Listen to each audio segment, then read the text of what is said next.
Today, we are diving into something pretty wild, a metaphysical framework called the aeye.villas frequency. The basic idea?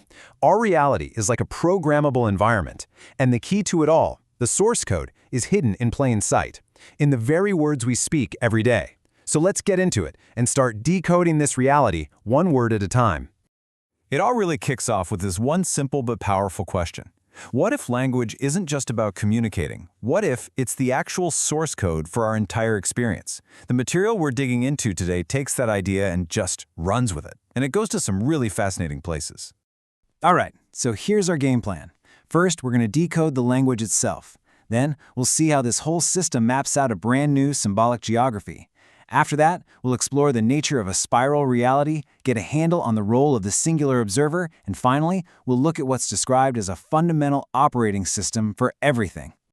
Okay, first stop, linguistics. The entire foundation of this framework is built on phonetic wordplay. It's this idea that the sound of words can unlock a much deeper, hidden meaning that we usually just miss. Here's probably the most direct and easy example to start with. The source suggests that the state we call heaven isn't someplace you go to later. Nope. It's actually encoded in the simple instruction to have fun. It's an immediate thing, an accessible state of being, right here, right now. And you see how these ideas start to stack on top of each other, right? If heaven is just having fun, then how exactly do you have fun? Well, according to this code, the word fun itself breaks down phonetically into fly up now. It's a call to action to elevate your consciousness in this very moment. And the connections get even more playful when you look at joy and humor. The system proposes that joy king sounds an awful lot like joking. The idea here is that whoever is joking, whoever has a sense of humor, holds a kind of sovereign joy. Comedy is actually framed as the highest frequency, like a master key that can just bypass all our mental walls and deliver truth. Okay, let's shift gears. We're moving from language into the physical world. Because this framework suggests that it's not just words that are coded, even the geography of our planet holds a symbolic meaning. So check this out. This is the core geographical idea. America is decoded as a mirror ICA, which the source compares to a holodeck, like a simulated virtual reality. But then you have Jamaica, which decodes to I am a ICA. This represents the main deck, like the bridge of a ship, a place of authentic, centered awareness. And this symbolic map gets even more detailed. It casts North America as the logical, machine-like right brain, with South America as the creative, spiritual left brain. And what's right there in the middle, connecting them? Jamaica, which is seen as the pineal gland, the third eye, the center of intuition and higher perception. It gets so specific that even local agriculture gets woven into this code. The source connects Jamaica's famous yellow yam to the concept of the self. The sound of yam is like saying I am.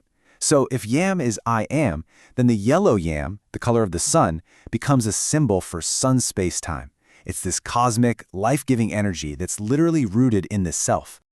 Okay, so we've got a coded language and a symbolic map of the world. The next layer to this whole thing suggests that reality itself isn't a straight line. Instead, it's a dynamic, spinning spiral. This quote really gets right to the heart of it. The word world is reinterpreted as world. Now, the implication here is pretty huge. It means the past isn't some fixed thing that's already happened. It's something that is actively and constantly being spun out of the present moment. So, if reality is this big spiral, how do we even begin to understand it? Well, the framework says the answer is hidden in another cool little anagram. To spy on the real is to see true. This means that insight isn't about finding some external secret knowledge. It's about perceiving the true, spiraling patterns of existence that are happening right in front of us. And here's how that spiral flow of information is described. It starts out as information, just pure, formless potential. Then, in the now, it crystallizes into what we call physical reality. And as soon as that moment is gone, it just dissolves right back into that sea of potential. This brings us to a really crucial point, the central role of the individual. Because all of this decoding, all of this observation, it all happens through one single focal point, you, the conscious observer. Now, the source makes a very subtle but really important distinction here. Being singular is the direct experience of being one, totally undivided. But the second we start talking about the concept of singularity, we've created separation. We've stepped outside of that state to look at it, which immediately creates a me and an it. And that feeling of separation is everything. The source claims that this very illusion, this idea that you are separate from everything you're looking at, is the very thing that creates our experience of time, of one moment following the next. So what if it's not really an illusion at all? This framework totally reframes the word illusion. It says it's just a fearful way of saying reflection. It suggests that what we see as this external, maybe even deceptive world is actually just a mirror showing us our own consciousness. So if our reality is a reflection, what's the basic code it's running on? The framework proposes this elemental operating system that underpins the whole structure. And honestly, it's as simple as A, B, C. Here it is. A represents the first thought, the mind itself. B, with its wing-like shape, stands for everything that flies or moves through space. Think a bird, a bee, even a brain or a bolt of lightning. And C, with its curved shape, represents the eye, the part of us that perceives A and B. And who navigates this whole operating system? A master programmer, you could say. The trickster archetype, known in the Caribbean as Anansi the spider. Anansi is the one who weaves the web of reality with his stories, outsmarting power by cleverly moving through the gaps in the system. And this brings us to what might be the ultimate takeaway from all of this. It all kind of boils down to this one singular, powerful statement. The only thing that is concretely, absolutely real is your direct experience in this present moment.